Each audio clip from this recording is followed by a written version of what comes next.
Hi everyone, welcome back to Pavi's vlog. இதுதான் first time என்னோட channel பார்க்குறீங்கன்னா என்னோட சேனலை சப்ஸ்கிரைப் பண்ணிக்கோங்க.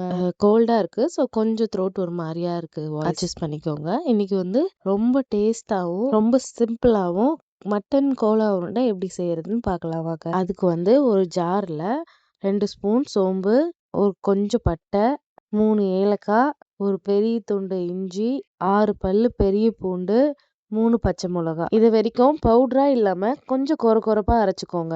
அடுத்து வந்து ஒரு பேன் நல்லா ஹீட் பண்ணிட்டு 3 ஸ்பூன் ஆயில் ஆட் பண்ணிக்கோங்க. நான் வந்து இன்னைக்கு 1/2 கிலோ கொத்துக்கறி எடுத்து வச்சிருக்கேன். நல்லா வாஷ் பண்ணி அதையும் ஆட் பண்ணிக்கிறேன் ஆயில்ல. மட்டன்ல இருந்தே தண்ணி நிறைய வரும், ஸோ தண்ணி இல்லாம பாத்துக்கோங்க. இது கூடயே 1/4 ஸ்பூன் மஞ்சள் தூள், 1/2 ஸ்பூன் கடை மிளகா தூள் போட்டுக்க. ஃபர்ஸ்ட் நம்ம ஒரு மசாலா அரைச்சு வச்சிருக்கோம்ல, அது ஃபுல்லாவே ஆட் பண்ணிக்கிறேன். நான் போட்ட குவான்டிட்டி வந்து 1/2 kgக்கு கரெக்டா இருக்கும். நீங்களும் அதையே போடுங்க போதும். தேவையான அளவுக்கு உப்பு போட்டு நல்லா வதக்கிக்கோங்க. தண்ணி எதுவும் ஆட் பண்ண வேணாம், மட்டன்ல இருந்தே தண்ணி நிறைய வரும், ஸோ க்ளோஸ் பண்ணி வச்சிருங்க.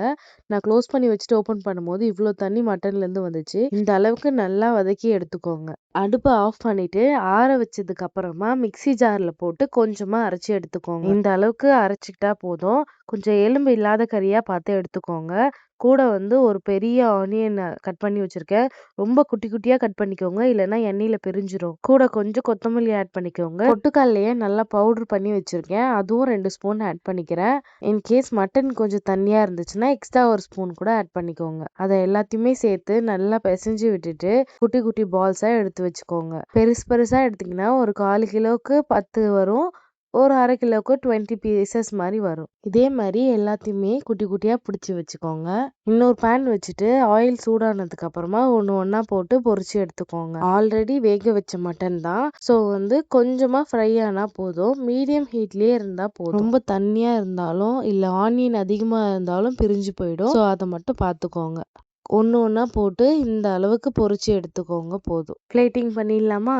அவ்வளவுதான். ரொம்ப சிம்பிளாவும் இருந்திருக்கும், ரொம்ப ஈஸியாவும் இருந்திருக்கும். கண்டிப்பா எல்லாரும் ட்ரை பண்ணி பாருங்க.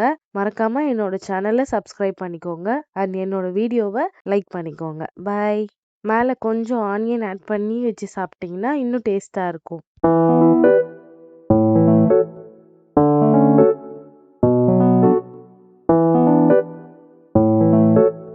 வேற ஏதாவது டவுட் இருந்துச்சுன்னா கண்டிப்பா கமெண்ட்ஸ்ல கேளுங்க, நான் ரிப்ளை பண்றேன்.